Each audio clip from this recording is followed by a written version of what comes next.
नमस्कार साथियों। और यूजीसी नेट की परीक्षा आपकी आने वाली है। जैसा कि आप सभी ने नोटिफिकेशन तो अब तक देख ही लिया होगा और नोटिफिकेशन में आपके परीक्षा की जो डेट है वो 8th ऑफ जुलाई 8 जुलाई से परीक्षा शुरू होने वाली है यूजीसी नेट की। परंपरा ये रही है क्योंकि इकोनॉमिक्स का एग्जाम जो है अक्सर जो है सेकेंड डे को कराया जाता था। ठीक है, तो इस बार भी अनुमान हम लोग यही लगा रहे हैं कि या तो पहले ही दिन यानी 8 जुलाई या 9 जुलाई इसी के आसपास आपका इकोनॉमिक्स सब्जेक्ट का एग्जाम होने का प्रबल संभावना है, पूरी उम्मीद। अगर आप लोगों की किस्मत बहुत अच्छी हुई तब हो सकता है कि आपका अगस्त में जाए, नहीं तो इकोनॉमिक्स के साथ यही है कि अक्सर ये शुरुआत में करा लिया जाता है। तो टाइम तो कम है, एक एस्टिमेटेड हम लोग ये मान के चलते हैं कि मान लीजिए आपको 13 से 14 दिन अभी मिल रहे हैं, तो हम लोग ये मान के चल रहे हैं कि एक 15 दिन का जो प्लान होना चाहिए, 15 डे स्ट्रेटजी।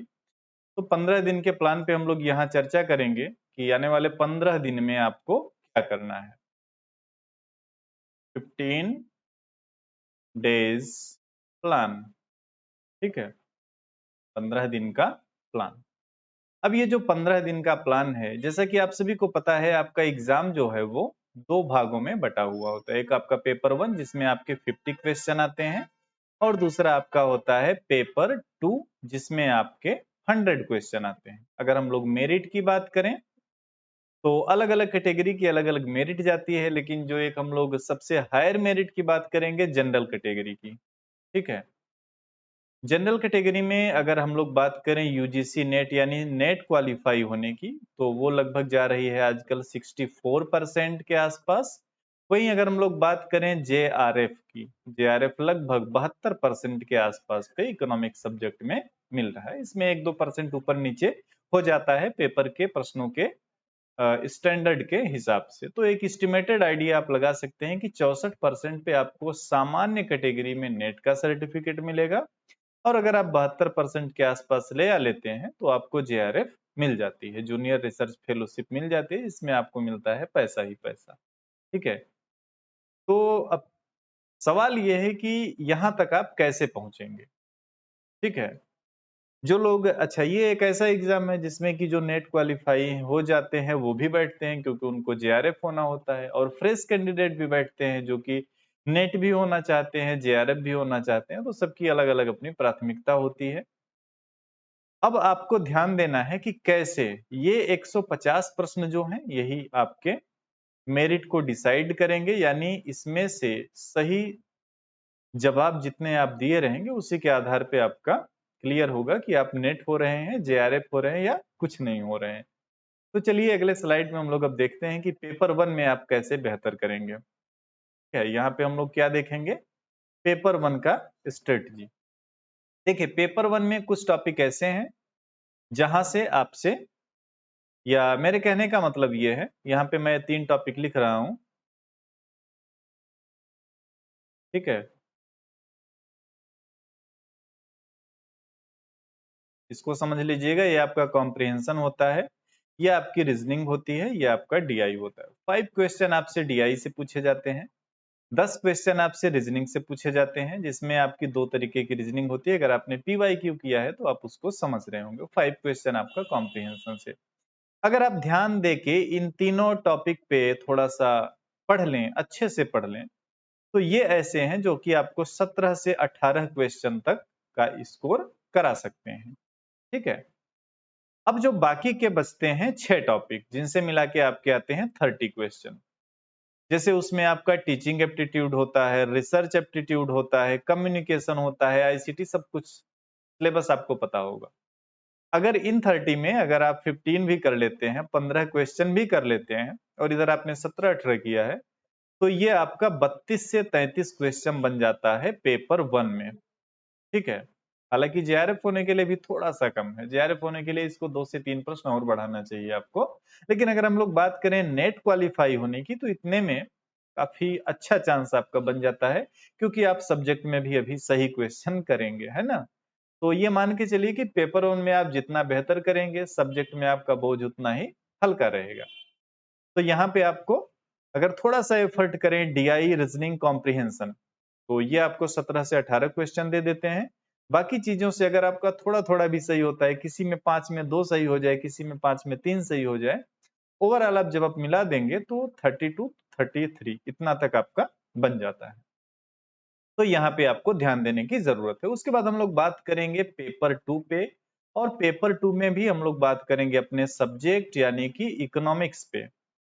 ठीक है, तो इकोनॉमिक्स में भी आप सभी को पता है आपका ये पूरा जो सिलेबस है वो 10 पार्ट में डिवाइड होता है, जिसमें आपका micro economics, international trade, monetary economics, growth and development, Indian economy, mathematical economics, econometrics, environment and demography, public finance, ये 10 यूनिट आपकी बनती है। अगर एक एक यूनिट से आप ध्यान देखेंगे, जैसे हम लोग बात करें माइक्रो इकोनॉमिक्स की, ठीक है, माइक्रो इकोनॉमिक्स में आपको आप डगलस प्रोडक्शन फंक्शन सो अच्छे से पढ़िए, एसिमेट्रिक इंफॉर्मेशन अच्छे से पढ़िए, ओलिगोपोली और इसके जितने मॉडल हैं इन सबको अच्छे से पढ़िए। ठीक है, इसी प्रकार से आप थोड़ा सा वेलफेयर इकोनॉमिक्स देख लीजिए। ये 4 ऐसे टॉपिक हैं जहां से आपके क्वेश्चन अक्सर पूछते हैं। मैक्रो इकोनॉमिक्स में आएंगे तो मैक्रो इकोनॉमिक्स में आपको रोजगार सिद्धांत पे ध्यान देना है, और यूजीसी नेट के टॉपिक के अंतर्गत आपको इन्फ्लेशन वाले पे ध्यान देना है, ट्रेड साइकिल पे ध्यान देना है। ये ऐसे टॉपिक हैं। और एक आपका रैशनल एक्सपेक्टेशंस, फिलिप्स करो से तो क्वेश्चन जो पूछता है आसान ही पूछता है, 2021 में भी पूछा था। तो ये मैक्रो के आपके इंपॉर्टेंट टॉपिक बन जाते हैं। पब्लिक फाइनेंस की बात करें, 15th फाइनेंस कमीशन आपको अच्छे से देखना चाहिए, बजट का स्ट्रक्चर आपको अच्छे से देखना चाहिए। जो वस्तुएं होती हैं, सार्वजनिक वस्तुएं, निजी वस्तुएं, इनके जो क्या बोलेंगे, गुण बोलेंगे, है ना, कौन सी सार्वजनिक वस्तु होगी, कौन सी निजी, ऐसे ऐसे टॉपिक पे आपको ध्यान देने की जरूरत होती है। मॉनेटरी इकोनॉमिक्स में जो भी थ्योरीज हैं, जैसे कि मुद्रा के परिमाण के सिद्धांत से संबंधित थ्योरी, उसमें भी एक फ्रीडमैन है ऐसा, जहां से आपसे अक्सर सवाल पूछ लेता है, तो उस पे आपको ध्यान देने की जरूरत होती है। वहीं अगर हम लोग बात करें इंटरनेशनल ट्रेड पे, तो इसमें मिला जुला सवाल आता है आपसे।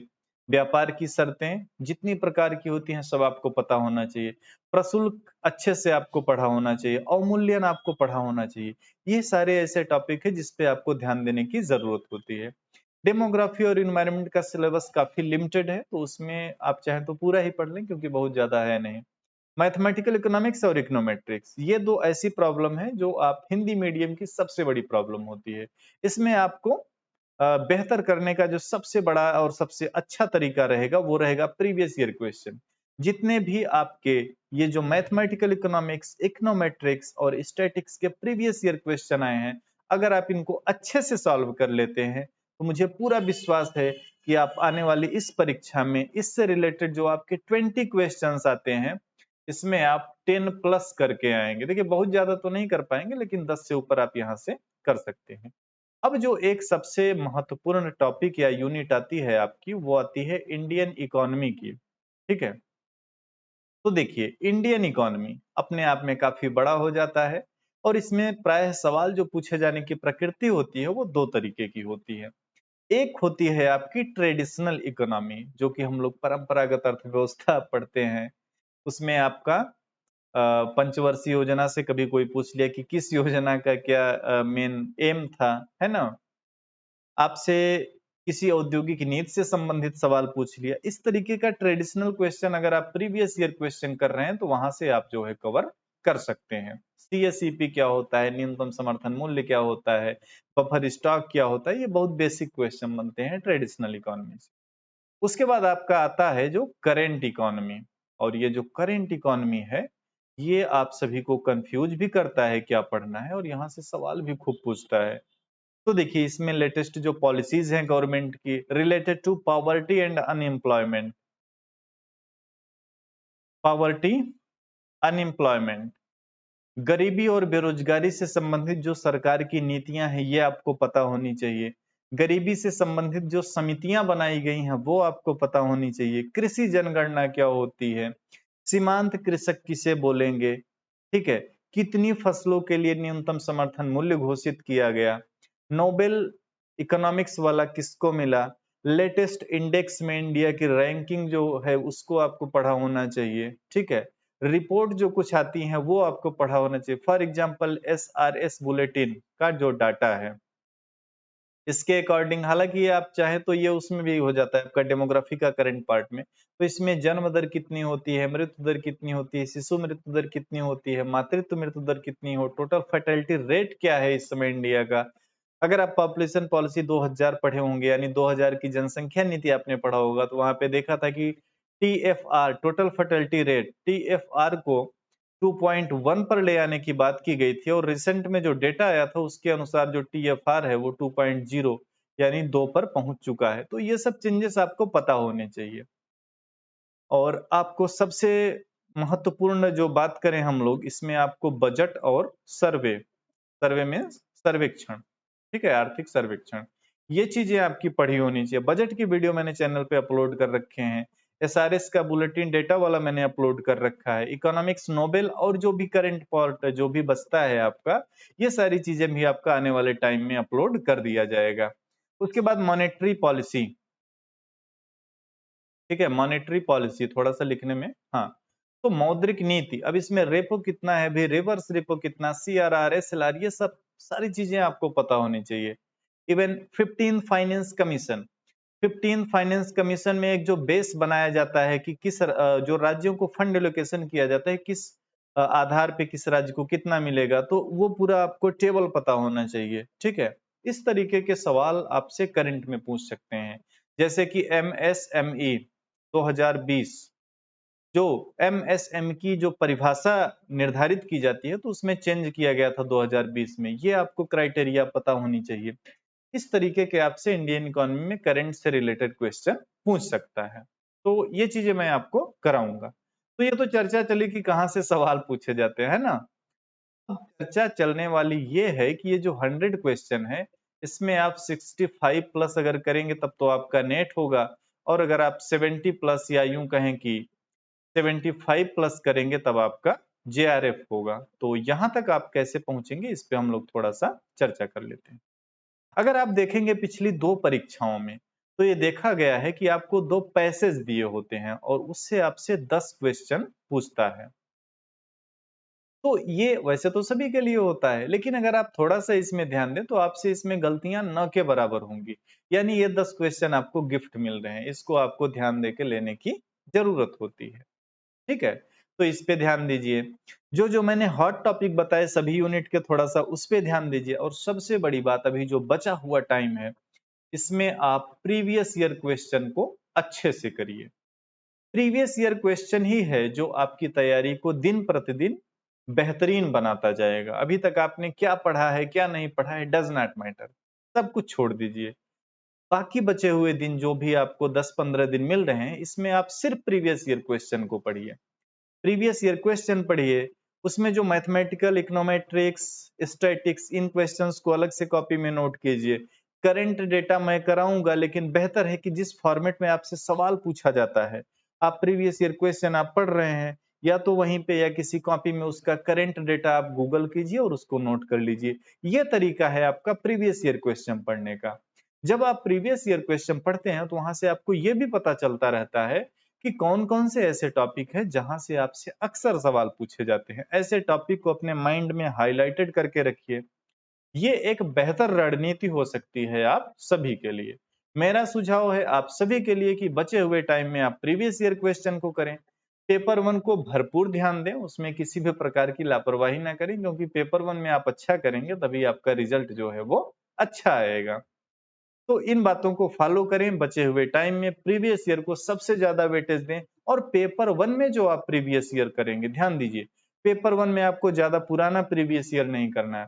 पेपर 1 में आप 2021 और 2020 इतने का प्रीवियस ईयर क्वेश्चन पेपर कर लीजिए, पर्याप्त है, इसके पीछे ना जाइएगा, क्योंकि इसके पीछे जो सवाल पूछे जाते थे अब उस तरीके का नहीं पूछा। पेपर 1 का भी अपना एक स्टैंडर्ड हो चुका है ना, तो उस हिसाब से पढ़िए जैसे आपसे सवाल पूछा जाता है। बाकी पेपर 2 का मैंने आपको बता दिया, जो भी आपका प्रीवियस ईयर है, अगर आप 2015 तक भी कॉन्फिडेंटली कर लेते हैं, 2015, तो भी आपके लिए काफी ज्यादा प्लस पॉइंट बन जाएगा। तो इस तरीके से बचे हुए टाइम में अपनी तैयारी को करें।